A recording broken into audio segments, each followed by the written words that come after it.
Obviously, you had a lot of success in your career. Do you think you were underrated? Do you think people appreciated how good you were? I think so. I mean, where I was lucky was that they thought at Liverpool I could play many different positions, which I did. I played in 6 different positions, but I knew that their idea was I was going to play with Hansen eventually because Tomo was coming to the end. And I think that was really lucky with me because I was at Brighton, I had a 10-year contract. Wow. 10-year meal and that makes what Chelsea are doing. Well, absolutely. Trendsetters, us. Don't worry about that. Me and Peter Ward, who was the goal scorer at Brighton, scored a lot of goals. Yeah. He went to Notts Forest, I think. So I had a 10-year contract.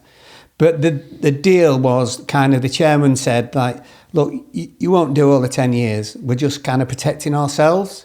Okay. So with the fee. Yeah. And obviously my money was good and everything. And Brighton was fab. I absolutely loved it.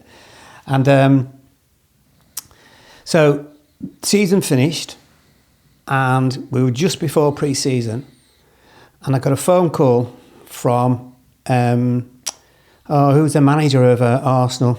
Terry, anyway, I can't remember his surname. And he rung up and he said, can we come and speak to you about selling you? And I went, I don't know. I said, I've been told unofficially that, you know, I'm going to be sold, but do I need to ring the club? He said, no, we've spoken to the club.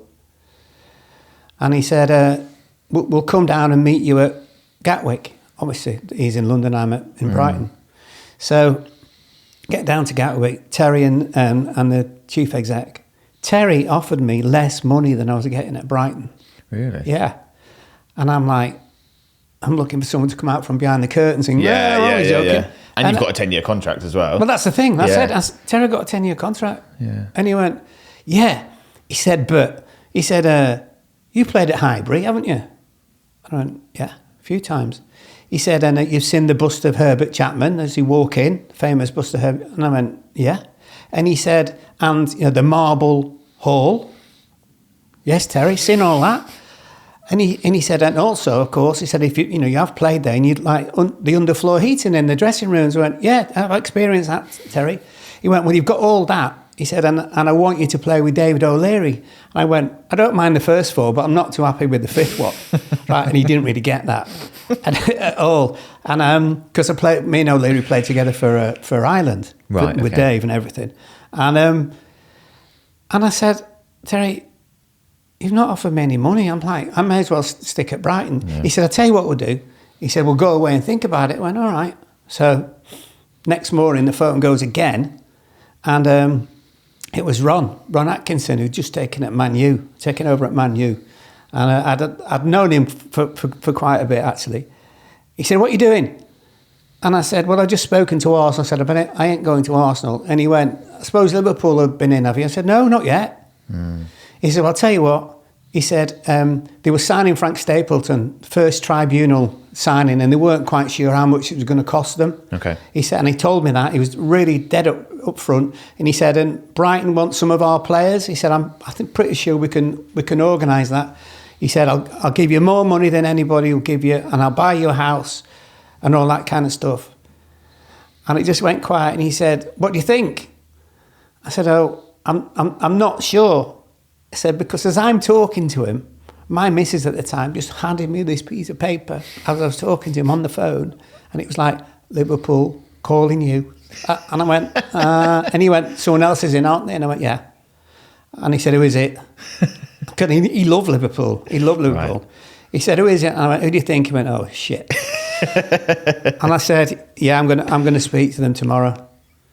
And he went, I don't blame you, mate. He said, I've got to sort this all out here, so it's gonna take a while. So, and I met Liverpool next day, and I think the conversation was 7 minutes, and I signed. Wow, it was I just knew. Yeah.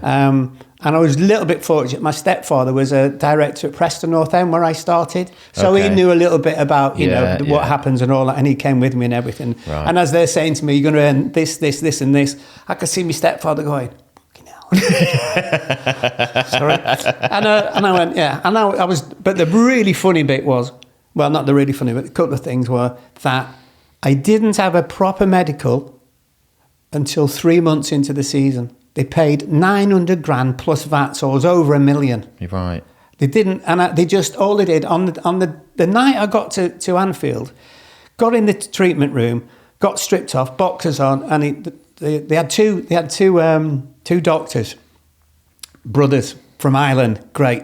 One of them would suck the poison out of your blood. The other one was hopeless. And if you had a cut head in the game at home, right, and the one who wasn't good would always be. He would always be the one who had to like sew you up, and you go, there like, "Oh no!" of all the people. Anyway, he was testing all my joints. And it was really late at night, like 11 o'clock. Bob Paisley there, and he was probably nearly 60 then. You could tell he wanted to go home to bed. Right, and he came in and said to the doc, "What are you doing?" Right, over £1 million, don't forget. What are you doing? He said, "Bob, you paid a lot of money for this lad. We need to kind of sort." He went, "No, it'll be all right." That's what he said. No, it'll be all right. But that's what they did. You had a medical about 3 months later. You could have been crippled by then, played in the team. Right. So I went to the hotel, and Bob said to me, he said, "I'll pick you up in the morning." And he said, "We'll go to the ground and I'll show you around, sign your contract." I went, "Okay, great." So I'm going back home. Preston's 30 miles away where I was born and everything. So obviously, stepfather's loving it, my mum, my dad, sisters and all that kind of stuff. So yeah, I never slept, really excited. Got up in the morning, put my suit on and everything. And the concierge just rang me in my room and said, "Oh, Mr. Paisley's waiting for you outside." Came out. And as I came out, I just saw this gold Granada. Remember Ford Granadas? You're probably too young. It was like a pimp car, honestly, right? I can imagine the sort of thing. You can, right? And he parked it right outside because he's the manager of Liverpool. They just won the European Cup against Madrid in Paris. And I'm thinking, all right, it's a bit garish, isn't it, at the car? And when he started to step out of the car, I saw a pair of slippers. Then the next thing was a cardigan. And then I saw Bob, right? But as I saw Bob and thought, there's a manager, I looked at his cardigan and he had egg on the front of it. So he just had his breakfast.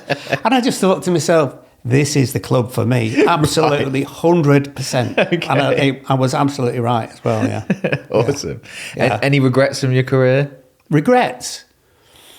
Getting injured was sort of snapped my Achilles and I played. I came back and played. I couldn't run. So that was, I don't know if it's a regret, that's just the way that it was. But in all honesty, when I played for Preston, I followed my dad. My dad played, and that's all I'd ever wanted to do. I had a season ticket and everything, and one of the best, people send you loads of pictures, and of course you keep them all, and the near you are to die, and you look at them every day. No, not really, every other day. The best picture I've got is not me.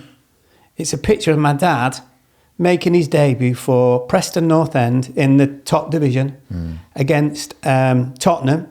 And my dad's on it. And on one side is Sir Ralph Ramsey. Right. And on the other side is Sir Tom Finney.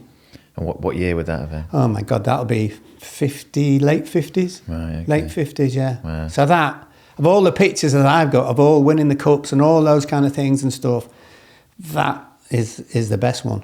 Yeah.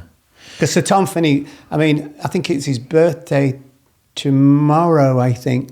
He's God. Right. He's God, and you just speak to people like Jimmy Armfield and that and just say, wow, if Tom Finney playing today, he'd be the best player in the world. Wow. This is just a small clip from my 1 hour plus conversation with Mark Lawrenson. If you want to watch the full video, you can do so right here.